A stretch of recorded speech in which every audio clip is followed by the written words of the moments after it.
Inspector గారు నమస్కారం అండి. మీరు నన్ను కాపాడాలండి. నాకు ప్రాణహాని ఉంది సార్. ఏమయ్యా ఎందుకంత కంగారు పడి నన్ను చంపేస్తారండి సార్. ఎందుకు చంపేస్తారు? నీకేమైనా శత్రువులు ఉన్నారా? అబ్బాయి లేదు సార్. పోనీ నీకేమైనా ఆస్తి కదా ఉన్నాయా? అసలు ఆస్తి లేదు సార్. పోనీ రియల్ ఎస్టేట్ గొడవలు అలాంటి నాకు తెలియదు సార్. నువ్వు చచ్చిపోతే ఎవరికైనా లాభం వచ్చేది అబ్బాయి ఎవరికి ఉంటుంది సార్? నేను బాబులో ఉండే. మరి ఎందుకు నిన్ను ఎవరు చంపుతారా? నువ్వు కూల్ గా ఉండు.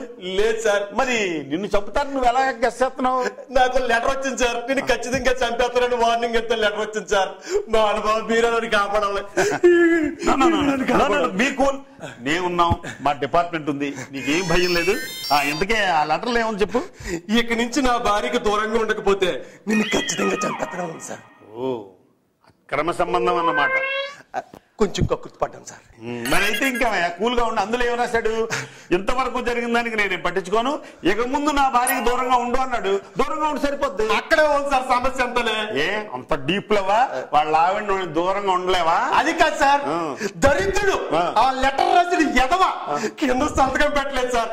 మీరే చెప్పండి సార్, నేను ఎవరి భార్యకి దూరంగా ఉండాలో.